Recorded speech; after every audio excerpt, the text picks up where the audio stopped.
First Things First is sponsored by Gillette, the best a man can get. Good morning and welcome to First Things First. I'm a very hydrated Jenna Wolf. That right there is Chris Carter, the Hall of Famer. This is Nick Wright. We got ourselves some football to talk about today. Finally, football is back. Friday is here. Things are good. Kyler Murray made his debut in the desert. Daniel Jones turned some heads in New York. And Baker picking up exactly where Baker left off last season. Browns hosting Washington last night. 1 of 11 preseason games on the schedule. Lucky for us. Baker Mayfield giving us a glimpse into what an explosive offense this Browns team could be and could look like. Baker 5 of 6, 77 yards, 1 touchdown. That one, a pass to Rashard Higgins. Both Jarvis Landry and Odell Beckham sat last night out. Baker was happy with his performance. Here's what he had to say after the game. We were calling as it goes. You know, kind of had an idea of what we wanted to do. Not really knowing exactly what they were going to come out when we were playing that fast, but just seeing the adjustments and checking the ball down when they're carrying the seams and stuff like that.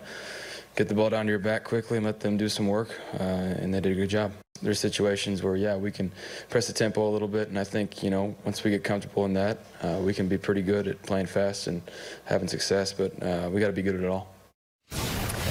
All right, CC, let's start with Baker Mayfield. This season, he starts as the starter from day one. Last year, obviously, it was Tyrod. Do you expect Baker to take a big step this season? Well, the thing about it, you have to be careful when you've had success in this league and trying to make sure that you try to play each game by itself. Each season is different in itself. And if you try to put too much pressure on yourself to make huge strides, now he's going to make huge strides in the classroom, huge strides on the practice field, because everything won't be new to him. It will be his second time at doing it. Going to training camp this year as the team leader, as the face of the franchise, that's his first time. So now his first full season with preseason games that he's the starter. So I expect his fundamentals improve, his relationship with the coaches will improve as far as what do I want, what do I do well at, what do I need to avoid, how do I avoid the big turnovers, fumbling the football in the pocket? You know, he's got to be a quarterback because of the bad conditions he's going to face in Cleveland. If they get any home playoff games, he's got to make sure that he can control the tempo of games if we're going to slow the game down, because I believe they have a better defense, and they're going to be able to win some games by playing a defensive struggle, but not turn the ball over, not take too many chances. And ultimately, I just want to continue to see his game grow on the field. I believe he's going to be one of the great quarterbacks that we have in the game. The other thing I want to see happen is I want him to adjust off the field. I want him to maybe not try to make it a point to maybe stick it to certain reporters. You're an NFL quarterback. You've established yourself. You're a sensation. People like you. You got an infectious personality. I believe you're a rare leader. But as far as continuing to go after people in the media, like Colin Cowherd, and not because he's on our network, because if you're an NFL player, that person's irrelevant. I'm a quarterback of one of the 32 franchises, and there's no one in the media who wouldn't change positions with me in a minute. So why would I be concerned with some of the things people are saying? Now, I know people will say, well, I want to be, you know, genuine to myself. And you get to some point where you have to leave that stuff behind, because it can be a distraction. It's noise. It can be a distraction to the rest of the team. And in the real world, when you're in an NFL locker room, people like myself, you're irrelevant. And athletes have to be careful in trying to continue to engage in people, because most of the time, people like myself, people like Colin, we're on TV, on radio too much. All right, we're going to get the last word. And people like me want to be right, so they're going to try to prove themselves to be right. Just keep playing, understanding the league, try to bring a championship to Cleveland. Those are the things that are really important compared to making someone in the media, oh, they're going to be wrong about what they said. Of course we're wrong. We're talking about sports every day. There's no way we can be right.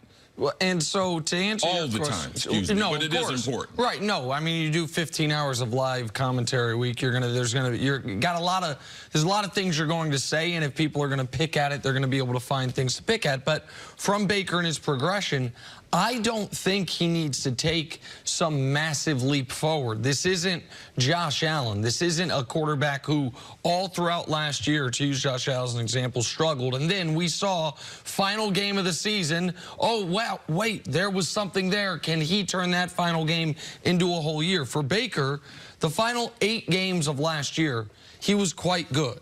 He had the 2nd best yards per pass in the NFL. He had the 6th best quarterback rating in the NFL. His offensive line started playing a lot better. It probably led to it. He had the lowest sack percentage in the NFL. The Browns had a winning record. That's half a season. So his trajectory was already this. Just continue that. And by the way, it can even level out a bit. He doesn't have to be, over the course of this 16 games, much better than he was over the course of those final 8 games. He just has to keep up this level of production against what will be tougher competition than the Browns happen to face those last 8 games, because the talent around him is better. There's less questions on the coaching staff this year. I know we're going to get into it. The defense should be better. So what I saw yesterday from Baker and from the way that offense was run was encouraging. It was quick, it was crisp, it was easy throws until that touchdown, which was a strike. That was a high-level NFL throw, but everything else you're seeing here, that's a quick slant. That's a throw you know Baker can make. Here he finds the running back. The play I'm thinking about, that's an easy first down. And then on the touchdown, which you're going to see in a moment, I mean, it's a high-level NFL throw. That one he pulls back, finds a guy crosser for 15 yards, and there's a big-time throw coming up here. So, like, you saw Baker take what was given to him, and then when the opportunity presented, right there, through 2 guys, make the big play. One thing young players, what coaches try to teach them, kind of what you said, but you have to be careful, because even when you've had some success, you don't understand. So they say, be careful what you think you understand about the league.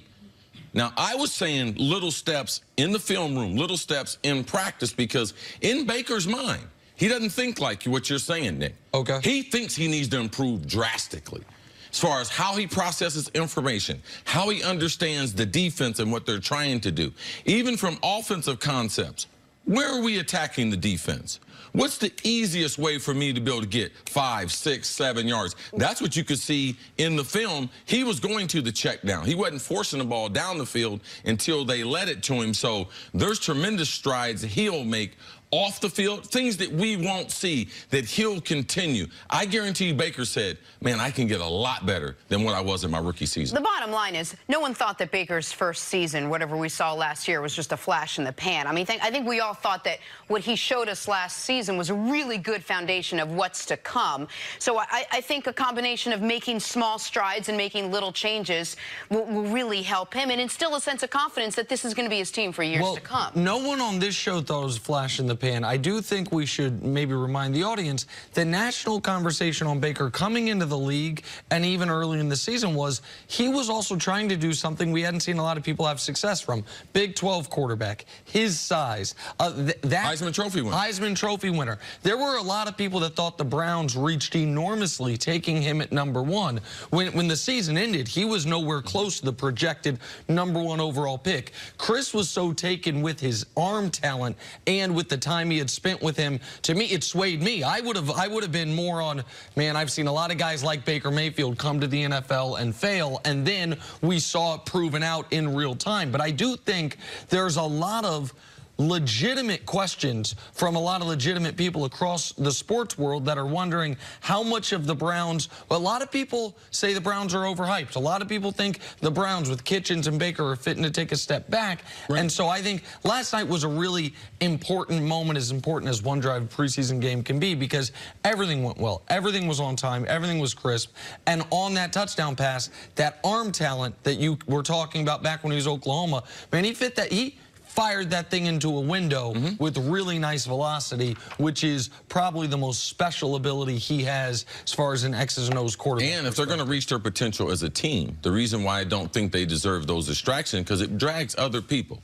If Baker continues to go after people in the media, you know what? As a reporter, you go start asking his teammates. And then his teammates get drugged into trying to defend who their quarterback is. So as you start to mature, you start to realize people are going to write, people are going to say what they need to say. I need to concentrate on what I'm here for, and that's to play football. The product will speak for itself because he's going to always have the opportunity. As an NFL quarterback playing in Cleveland, man, his focus should be getting this franchise turned around. How can I win the division? How can I get us into the playoffs? Because if you do that, you're going to be right, and the people in the media are going to be wrong. But the whole media is not against you.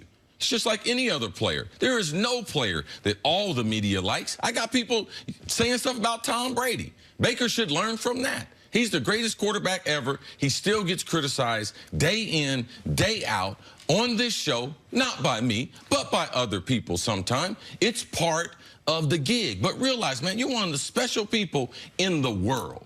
You are a quarterback of an NFL team. What guy has a microphone can say something to hurt you? And who wouldn't switch places with you and take your talent and take your job as far as leading the Cleveland Browns? So, man, let it go, man. Let it go. That's what I want to see. Baker Mayfield with a solid preseason debut. Offense looked good. We didn't talk about it, but we will. Their defense looked good as well. Obviously adds to the high expectations for this Browns team. Underrated Take a break. defense. Coming up, let's move on to another Heisman winner from Oklahoma, Kyler Murray, making his debut. That's next on FS1. You can always check us out on the Fox Sports channel on SiriusXM. We'll be right back. Please, Lincoln Riley, quarterback.